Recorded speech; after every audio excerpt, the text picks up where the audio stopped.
माजिद, आज तोशाखाना केस 2 में जमानत के बाद इमरान खान की अहलिया बुशरा बीबी को जेल से रिहा कर दिया गया है। क्या लग रहा है, क्या उनकी रिहाई किसी डील का कोई नतीजा है? कोई सॉफ्ट स्टैंस ले रहे हैं, कोई पॉलिसी शिफ्ट आया है? जी बहुत शुक्रिया। यकीनन ये एक बहुत बड़ा सियासी कदम है और इसको मैं तहरीक इंसाफ की इंटरनल पॉलिटिक्स के साथ भी मिला के देखता हूँ। और दूसरा मामला ये है कि चूंकि अब बड़े अहम जो स्टेप्स हैं वो हो चुके हैं, इलेक्शन हो चुके हैं, आईनी तरमीम का मसला खत्म हो चुका है, नए चीफ जस्टिस का तकर्रुर हो चुका है, तो इस सारे माहौल के अंदर इस तरह की कोई जमानत, इस तरह का फैसला सामने आना मेरा ख्याल है वो हालात से मुताबिकत रखता है। और चूंकि इस वक्त पीटीआई के अंदरूनी इख्तलाफात अपने जोरों पे हैं, तो बहरहाल बेगम इमरान खान का बाहर आना और फिर इमरान खान की पार्टी को लीड करना एक सिग्निफिकेंट स्टेप होगा। लेकिन इसके साथ साथ हमें ये भी देखना चाहिए कि इस वक्त इमरान खान साहब की दोनों बहनें जो पॉलिटिकल फ्रंट पे एक अहम किरदार अदा कर रही थी, वो इस वक्त जेल में हैं। और हम ये सुनते रहे हैं, मुख्तलिफ जराए से खबरें थी, मुबैना ऑडियो लीक्स थी कि कहीं ना कहीं बेगम इमरान खान में और इमरान खान साहब की बहनों में कुछ ना कुछ इख्तलाफात मौजूद हैं, कोई पावर रिफ्ट है। हाँ। जी मैं इस खबर को इस तनाजुर में भी देखता हूँ कि चूंकि इमरान खान की दो बहनें इस वक्त गिरफ्तार हैं और बुशरा बीबी रिहा हो रही हैं, तो डेफिनेटली बुशरा बीबी की जो पॉलिसी है वो प्रिवेल करेगी और वो बिल्कुल तहरीक इंसाफ की पॉलिटिक्स में हिस्सा भी लेंगी, उनकी स्ट्रेटजी को लीड भी करती नजर आएंगी। और आपको दूसरी तरफ भी कोई आपको लगता है कोई सॉफ्ट स्टांस है, कोई पॉलिसी में कोई शिफ्ट आया है, कोई नरमी पैदा हुई है पीटीआई के लिए? देखिए अभी तो मुश्किल लग रहा है। उसकी वजह यह है कि पीटीआई की जानिब से ऐसे कोई स्टेप्स नहीं किए गए।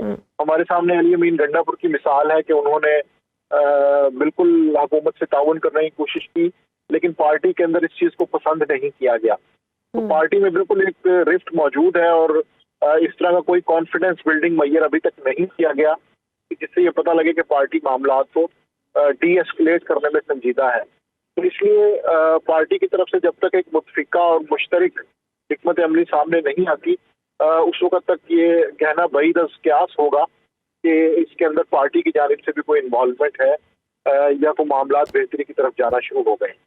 आज इस्लामाबाद हाई कोर्ट ने तौहीन अदालत केस में इमरान खान को आज सपहर 3 बजे अदालत में पेश करने का हुक्म जारी किया था। फिर ये खबरें भी सामने आई कि बानी पीटीआई के वकला को जेल में ही उनसे मुलाकात कराई जाएगी और मुलाकात हुई भी सही। ये सिक्योरिटी थ्रेट के नाम पर मुलाकातों पर पाबंदी, ये मुनासिब रवैया है?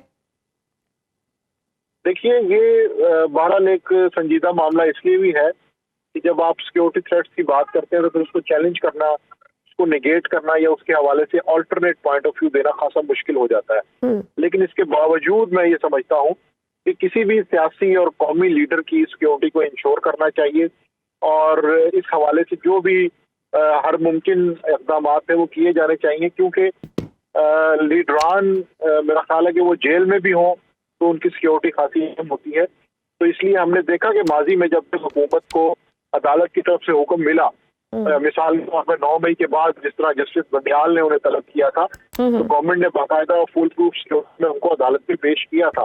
तो मेरे ख्याल में तो कौमी लीडरान वो किसी भी मुकदमे में जेल में हो, उनको इस तरह की जो बेसिक सहूलियात है वो मिलनी चाहिए ताकि वो अपनी पार्टी से, अपने कारकुनान से राब्ते में रह सकें और इस हवाले से सियासी इंतकाम या सियासी जबर का कोई तासुर कायम ना हो। सही। और बिलावल भुट्टो ने अभी रिसेंटली बरतानवी नशरियाती इदारे को इंटरव्यू देते हुए कहा कि 26वीं आईनी तरमीम जैसा इतना बड़ा काम किसी और चीफ जस्टिस की मौजूदगी में मुमकिन नहीं था और मुझे नहीं मालूम था कि मंसूर अली शाह चीफ जस्टिस नहीं बनेंगे। यूजुअली थिंक सो कि ये एक सरप्राइज था वाकई पीपल्स पार्टी के लिए? मुझे अभी तक की जो वाकयात की टाइमलाइन है उसको देखते हुए ऐसा बिल्कुल नहीं लगता। प्रॉपरली प्लान किया गया था, एक स्ट्रेटेजी बनाई गई थी और उसके पीछे एक फियर फैक्टर भी मौजूद था और उसकी बुनियाद ये थी कि हो सकता है कि अगर जस्टिस मंसूर अली शाह हैं तो इलेक्शन के हवाले से, उसके पूरे सिस्टम के हवाले से वो कोई बड़ा फैसला ना दे दें। और इस हवाले से वजीर दिफा ख्वाजा आसिफ ने भी अपने खदशात का इजहार किया था, जिसे कौमी प्रेस के अंदर खासी नुमाया हैसियत मिली थी अक्टूबर नवंबर में अगर सब हमला होता है तो पूरे सिस्टम पे एक क्वेश्चन मार्क आ जाएगा। तो इसलिए मैं नहीं समझता कि पीपल्स पार्टी या मुस्लिम लीग नून को इस चीज का इल्म नहीं था। ये सारी तरमीम इसीलिए इंश्योर की गई वो एक मुकर्ररा तारीख से पहले हो, ताकि एक नए चीफ जस्टिस के लिए नया नाम दिया जा सके और जस्टिस मंसूर अली शाह को रोका जा सके। तो आपके ख्याल में ये नए जो चीफ जस्टिस याहिया अफरीदी के आने के बाद जो हुकूमत को खदशा था, वो खदशा टल गया, जो जिस चीज़ का था कि कोई मे बी कोई ऑडिट हो जाए इलेक्शन का, अब ऐसा कोई खदशा नहीं है?